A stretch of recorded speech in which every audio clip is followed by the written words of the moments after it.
Today is Valentine's Day, and as an adult, I hate it, but not because I'm single. Hey guys, welcome back or welcome to Lily's Little Life Corner. In today's episode, we will be talking about the marketing behind Valentine's Day and how it makes all of us either hate ourselves or have unrealistic expectations for our relationships. This episode will be split into two main sections. The first section will be all about how Valentine's Day marketing affects couples, and the second section will be all about how the marketing affects single people. As always, my usual disclaimers apply here. I'm not a psychologist, I'm just a psychology enthusiast, so take everything I say with a grain of salt.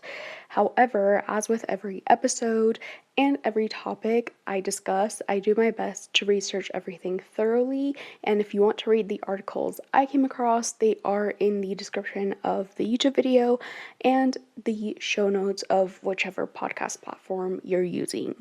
Now, let's get into the dark side of Valentine's Day marketing.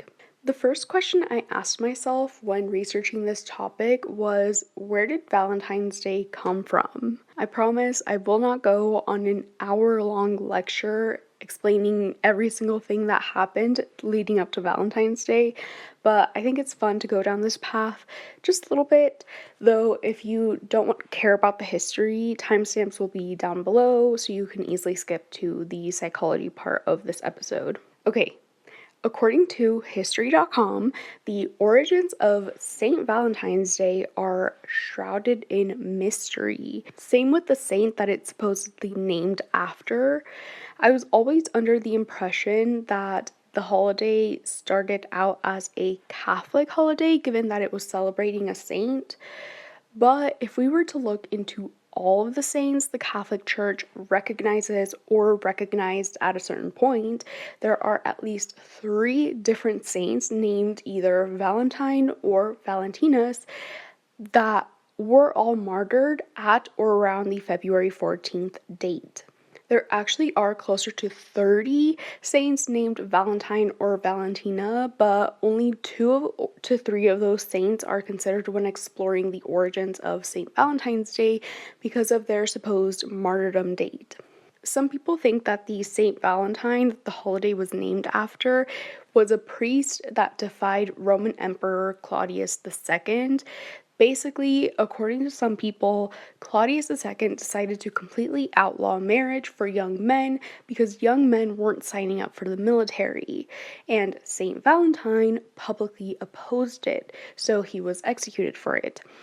Others say it was actually St. Valentine of Terni who was beheaded by the same emperor, though I couldn't find why he was supposedly beheaded. Other people think it was actually a guy that was killed for helping Christians escape Roman prisons, and that while he was in jail, he sent the first ever Valentine's card to a girl he fell in love with. Either way, he no longer is recognized by the Catholic Church as a saint. He was said to have died sometime between 270 to 280 CE, and he became a canonized or widely recognized saint in 496 CE.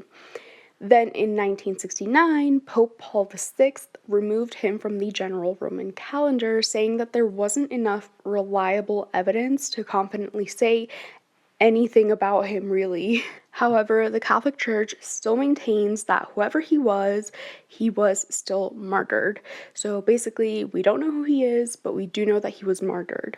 Okay, so we don't know who St. Valentine actually is, but how did Valentine's Day get started? This is where the story gets a little more interesting. So obviously there's this idea that St. Valentine's Day was initially started to celebrate a Christian martyr. However, other people believe that the Christian church chose to adopt a pagan holiday, which may explain why the origin of St. Valentine is so murky. Remember, he apparently was a Christian during a time when Christians were supposedly being persecuted all throughout Rome for their religious beliefs by Emperor Claudius II, aka Claudius Gothicus or Claudius the Cruel. And though it is often reported that Christians stood their ground and died as Christians, there are a lot of Christians that did not do that.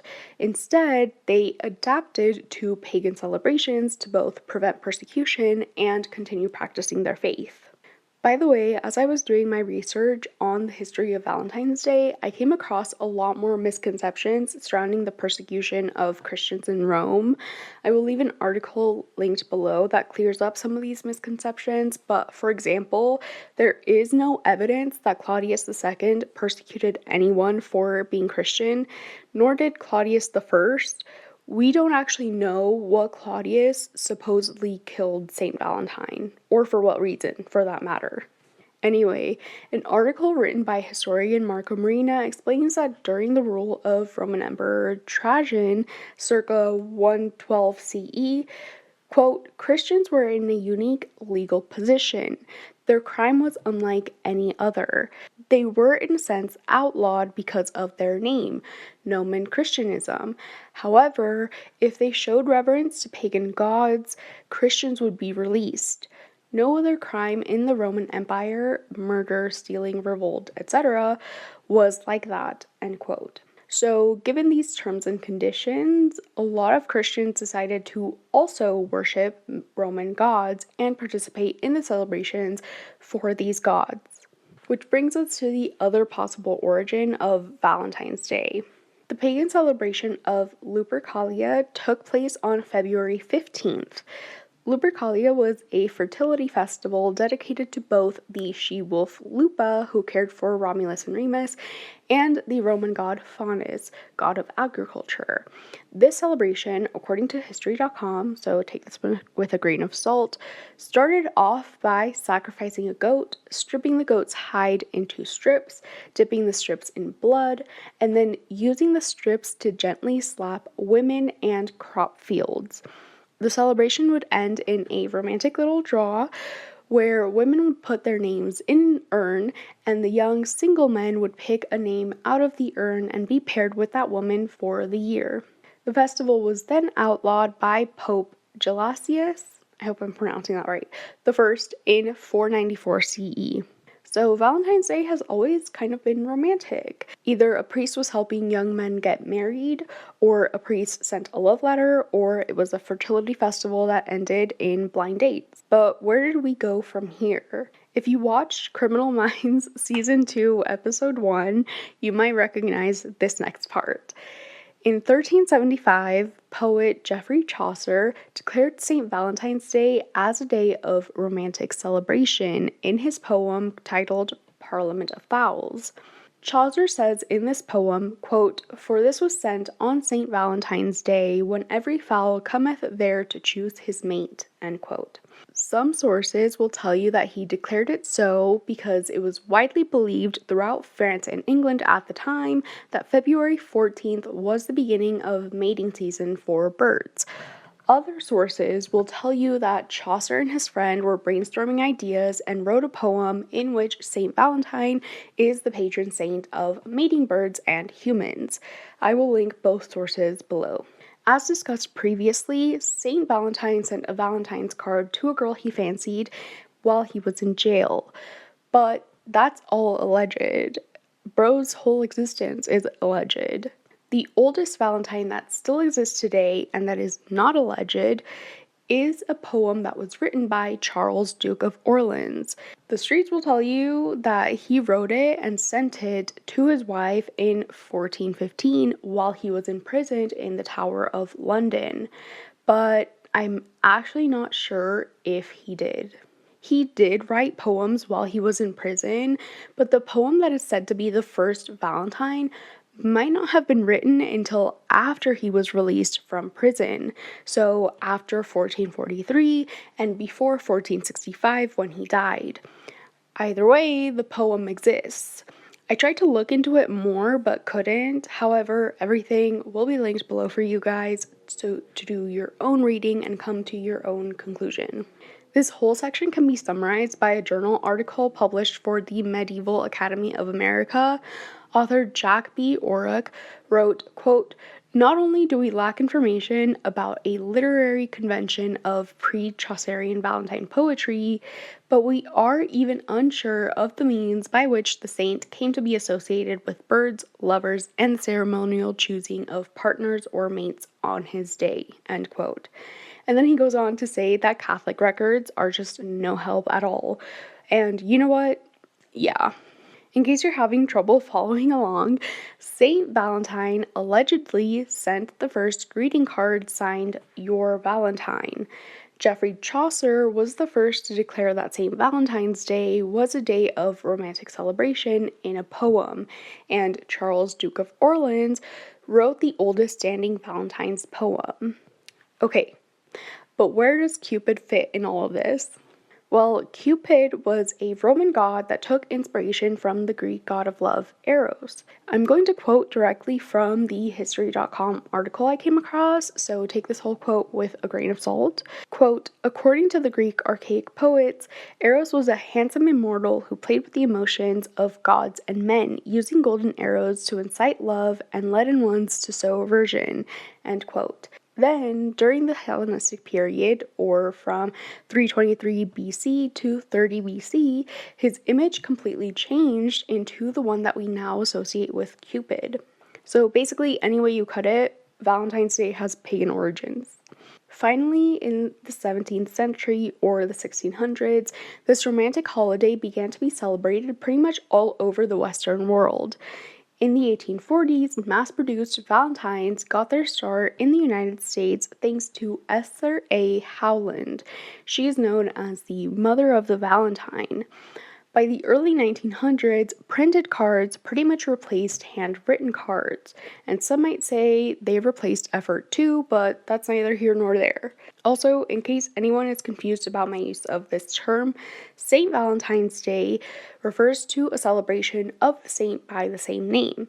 Valentine's Day is what it's now called because the Catholic Church decided St. Valentine was not a saint. So now that we know a little bit more about the origins of Valentine's Day, let's get into how it affects couples. Dr. Courtney S. Warren for Psychology Today points out that Valentine's Day often makes couples feel pressured to declare their love in a major way, but it's not always because they mean it.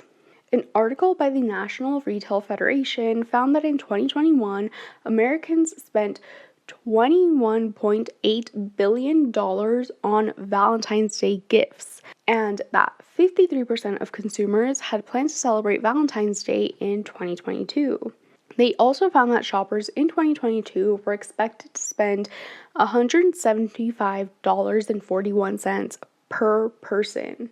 In 2021, people spent $4.1 billion gifting jewelry to their significant other, but in 2022, they were expected to spend $6.2 billion on jewelry alone.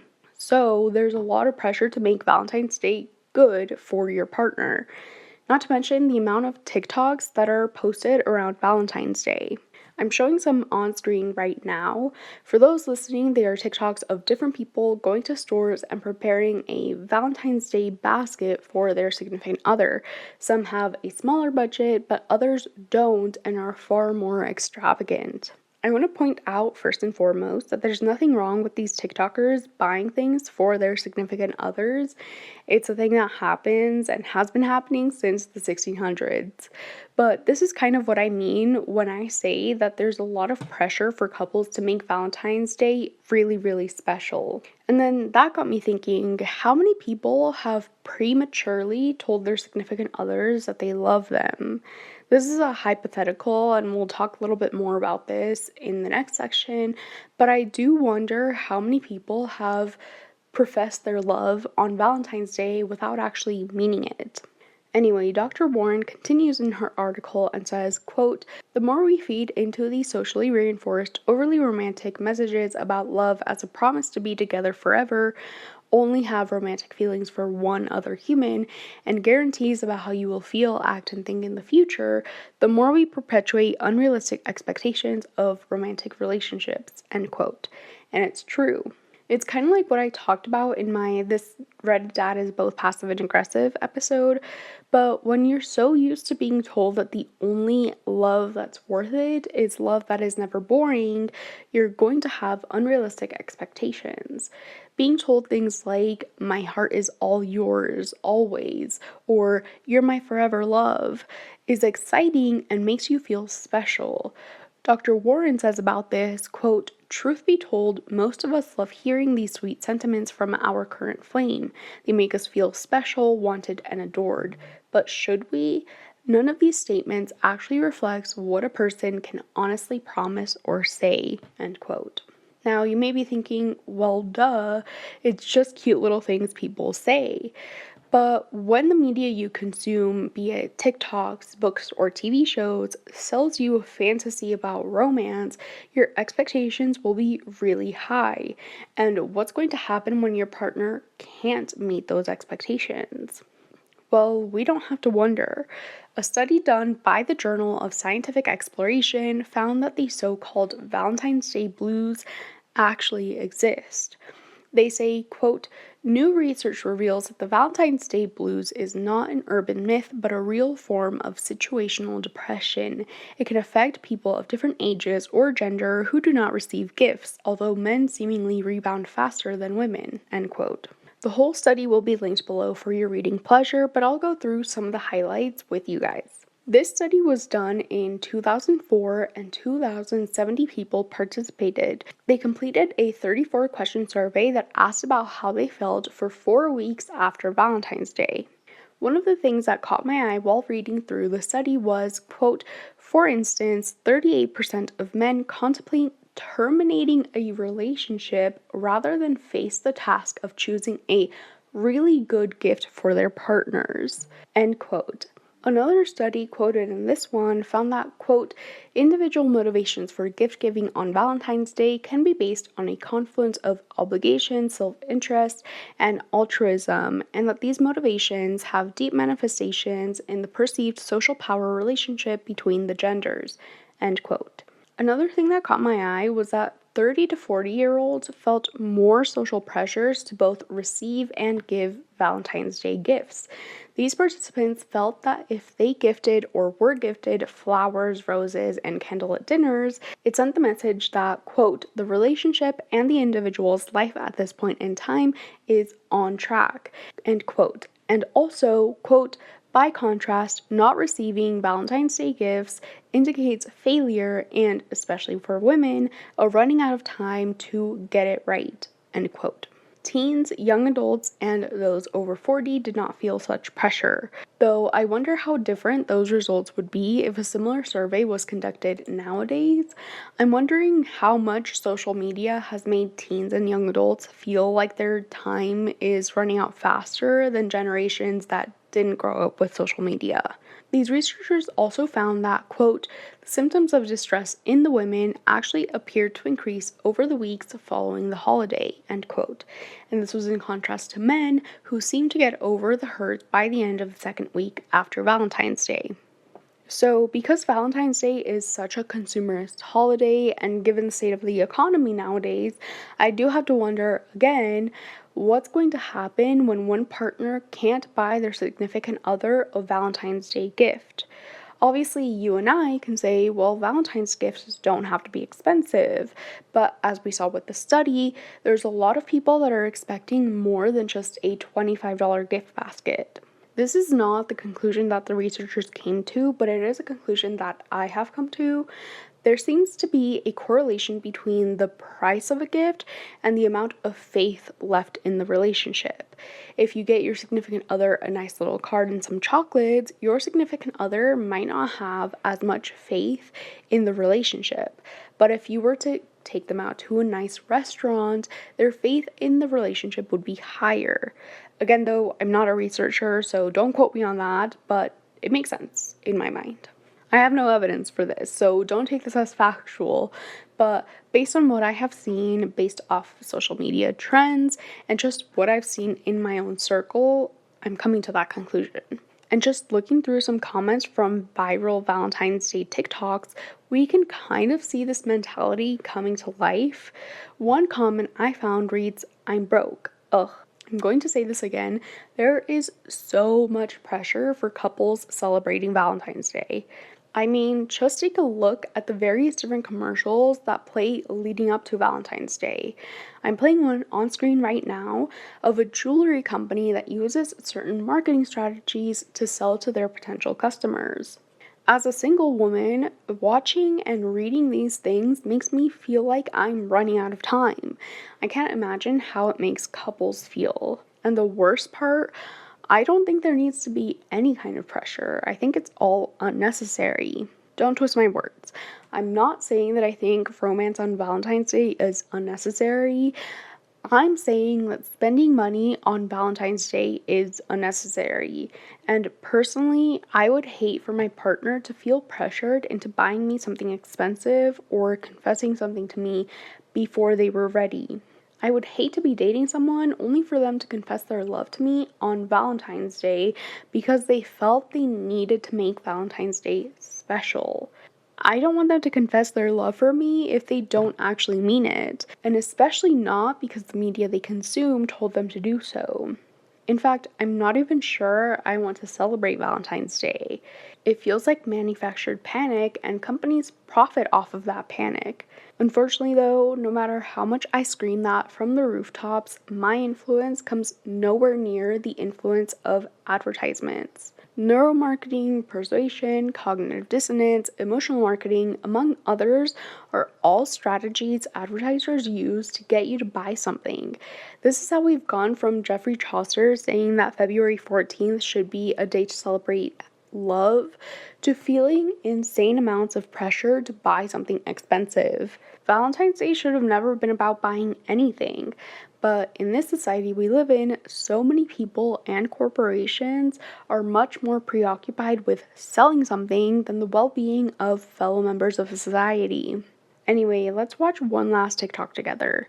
This one was posted by a guy, and it's a TikTok of him with flowers, balloons, and other gifts for his girlfriend.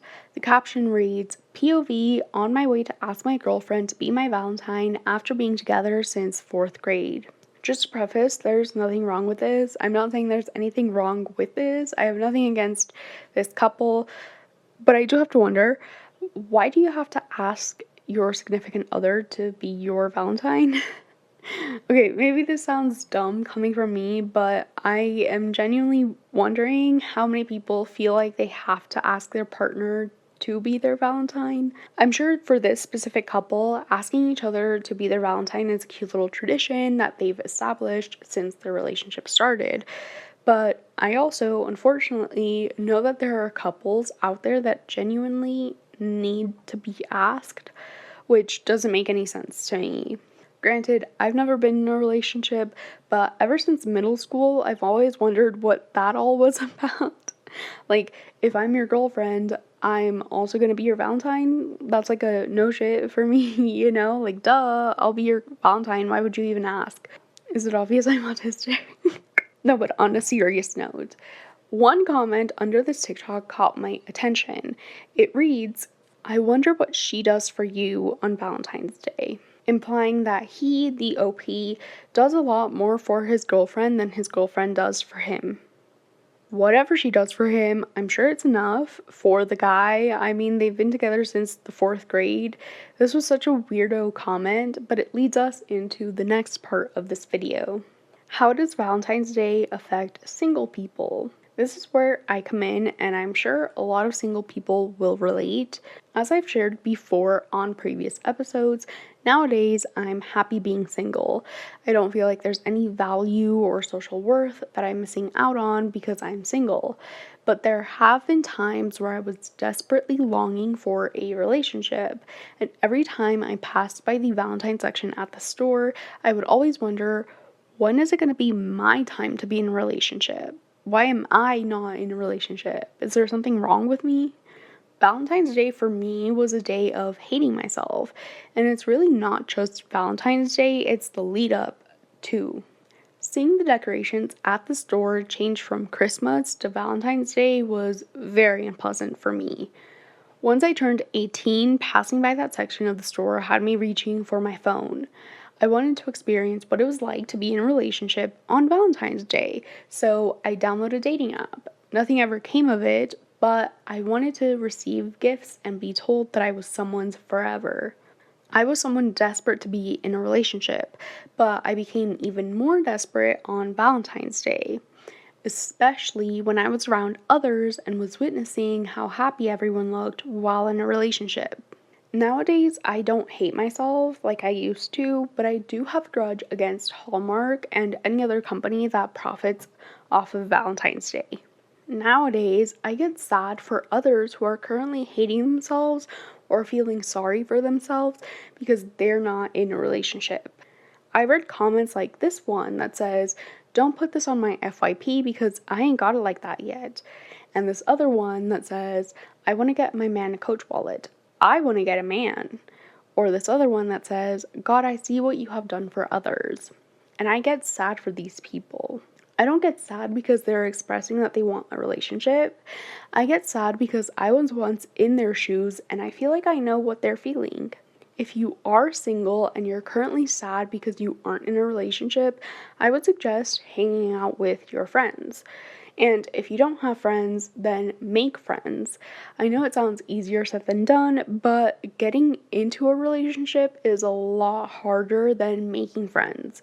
Trust me, I know. My point is, you shouldn't be left alone on Valentine's Day if your self esteem is suffering right now. A good group of friends will make you feel better about yourself, and I personally really recommend it. But also stop consuming the content that makes you sad. If you're single and you don't want to be single, why would you watch TikToks of people in happy relationships? I try to read through articles to give you guys more advice on what you can do if you're single on Valentine's Day, but to be honest, none of those would have helped me. I will still leave them linked below in case they are helpful for some of you guys, but what actually helped me overcome my sadness was remembering that Valentine's Day was a holiday that CEOs also celebrate, but for a very different reason. Something about knowing that CEOs were sitting in their luxurious homes and taking all the money from people in relationships just changed something in me. I don't know what it was, but that's what helped me stop feeling so sad. I'd also be remiss if I didn't mention incels while talking about single people on Valentine's Day. Companies profiting off of a holiday that makes tons of people miserable is a great way to lead someone down the wrong path. This Valentine's Day, I keep thinking about how our society has been set up so perfectly to create incels. Think about it. We're told everywhere we look that in order to have any sort of value, we need to be in a heterosexual relationship. And if we are in a heterosexual relationship, we also need to spend a ton of money on Valentine's Day. If we don't do this, or worse, if we can't do this for one reason or another, it means there's something wrong with us. That's what our society tells us. So I'm not necessarily surprised to know that there are incels everywhere. I wish it weren't that way. I wish they wouldn't have such anger for an innocent group of people, but this is how society has been set up, and we need to do something about it. I'm not sure what we can do about it, but there must be something we can do about the growing and worrying number of teenage boys that are becoming violent towards young girls and women. But if you are a young guy watching this and you're single, I mean it when I say that you do not need to be in a relationship to be valuable. You don't need to be valuable or unique. You are not a product that was made to be consumed. You're human. And there's a lot of very special things about being a human that exist outside of being in a relationship. And honestly, that advice goes for everyone listening and watching. Take joy in the small things that life has to offer, whether you're single or in a relationship. Life is not about the extravagance or the once in a blue moon. It's about all the small things, so learn to observe the small things and be grateful for them. I want to read another quote that fits what I'm saying here.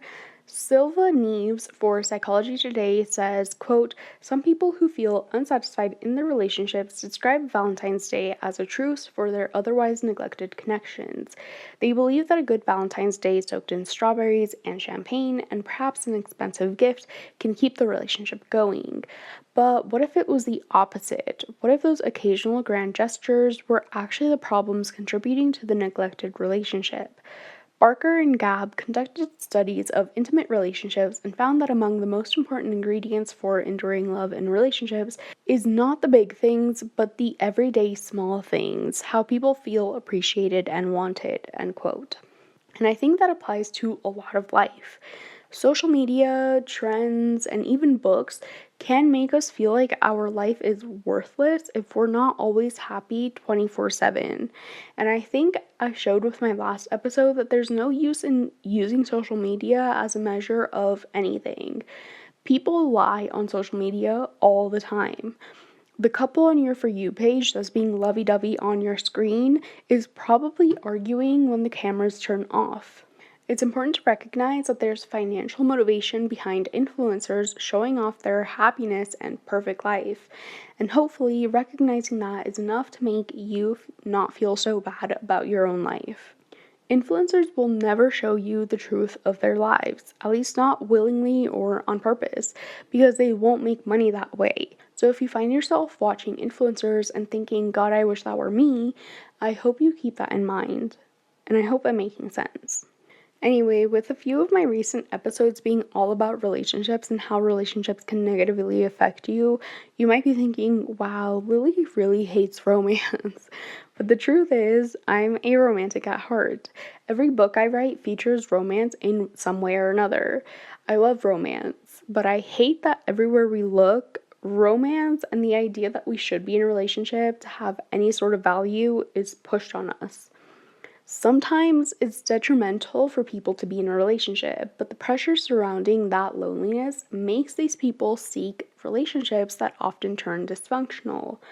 I want all of my single people to know that the grass isn't always greener on the other side. Sometimes it's just green paint, and you shouldn't base your life around that fraudulent green paint because you're not living a fraudulent green paint life, are you? I think not. We're out here trying to survive. Influencers and CEOs are out here trying to take our money. And this isn't to say that every influencer is living a fake life or that every influencer has a dysfunctional relationship, but the majority of influencers are not showing how they live 24/7. A lot of influencers know to turn the camera off, and it's just for privacy reasons, but it can make their life look perfect. And that's what you should base your life around. Life is very imperfect. Anyway, that is all that I have for you guys today. Please take care of yourselves if today is particularly hard for you. If you're watching this after Valentine's Day, I hope you had a good Valentine's Day, regardless of if you're single or not. And I hope you're happy either way. Thank you so much for watching. I know that this is a shorter episode, especially in comparison to my last episode. My next episode will also be shorter. I just find it difficult to provide advice for this episode because I know not everyone thinks the same way as me. So me saying just like don't feel sad is not going to help anyone. The truth is that I've had to do a lot of internal self-reflection work to get to the point where I am now. It's not an easy journey, and it's a lot easier to just doom scroll. Yeah, it's really hard to not feel sad when you're single on Valentine's Day, and I can only imagine that it's just as hard to tell your partner, like, hey, what if we don't do anything on Valentine's Day ever? I think that'll be me as a partner, though. I truly, after all this self-reflection I've done, find no point in Valentine's Day.